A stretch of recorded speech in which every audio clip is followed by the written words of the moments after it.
Yan, may version na puto. Come, let's eat!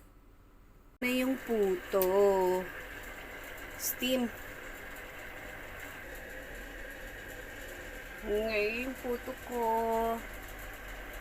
Steam, puto. May version na puto. Ang laki niya oh. Wala kasi akong molder pero may ginamit sa tunakan. Yun, ang molder ko.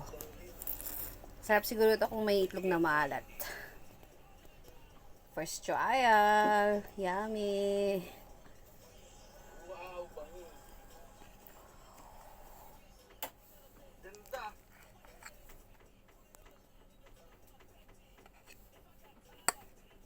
Ganda oh. Moist. And floppy. Simple ingredients. Yummy, yummy puto. Tara na guys, kain na.